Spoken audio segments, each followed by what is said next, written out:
ആലപ്പുഴയിൽ നിന്ന് വരുന്ന കണ്ണൂർ എക്സിക്യൂട്ടീവ് ട്രെയിൻ അരമണിക്കൂർ വൈകി ഓടി.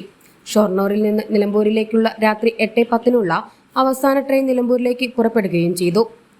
ഇതുമൂലം നിലമ്പൂർ ഭാഗത്തേക്കുള്ള നിരവധി യാത്രക്കാർ കണക്ഷൻ ട്രെയിൻ കിട്ടാതെ വലഞ്ഞു. തുടർന്ന് യാത്രക്കാർ സ്റ്റേഷൻ മാസ്റ്ററെ ഉപരോധിച്ചു. ആലപ്പി കണ്ണൂർ എക്സിക്യൂട്ടീവ് എക്സ്പ്രസിലാണ് ഇവിടെ എത്തിയത്.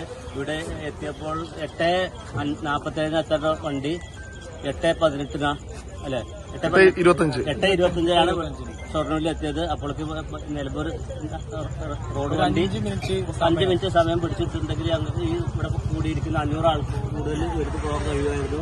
പക്ഷെ അത് കഴിയാതെ ഇരിക്കുകയും വണ്ടി പോയിപ്പോൾ പെരുവഴിയിലാണ് സ്ത്രീകളും കുട്ടികളും അടക്കമുള്ള എല്ലാവരും വണ്ടി വരുന്ന ഒരു സമയം. ആ വണ്ടി വരുന്ന ഒരു സമയത്ത് ഇവിടുന്ന് നമ്മുടെ നിലമ്പൂരിക്കുള്ള എക്സ്പ്രസ് എന്ത് ചെയ്യുക നേരെ എടുക്കുന്ന ഒരു ദൃശ്യമാണ് എല്ലാവരും കണ്ടത്. ഏകദേശം 500-ഓളം വരുന്ന യാത്രക്കാർ ആണ് ഇരിക്കുന്നത്. എല്ലാവരും കാണുക. ഇതിന് നിയമപരമായിട്ടുള്ള നടപടികളായിട്ട് തീർച്ചയായിട്ടും എല്ലാവരും മുന്നോട്ട് വരണം. എല്ലാവരും ഇതിനെതിരെ മുന്നോട്ട് വരണം എന്നാണ് പറയാനുള്ളത്. യാത്രക്കാരുടെ നിരവധി കാലത്തെ ആവശ്യമാണ് ട്രെയിൻ സമയം പുനഃപരിശോധിക്കുക എന്നത്. മുൻപും ഇത്തരത്തിൽ ട്രെയിൻ നഷ്ടപ്പെട്ട് സംഭവം ഉണ്ടായിട്ടുണ്ട്. 8:10 അവസാന ട്രെയിൻ ഷൊർണൂരിൽ നിന്ന് പുറപ്പെട്ടു കഴിഞ്ഞാൽ പിന്നീട് പുലർച്ചെ 3:50 രാജറാണി എക്സ്പ്രസ് മാത്രമാണ് ആശ്രയം. സ്ത്രീകളും കുട്ടികളുമടക്കം നിരവധി പേരാണ് ഇതിനാൽ വലഞ്ഞത്.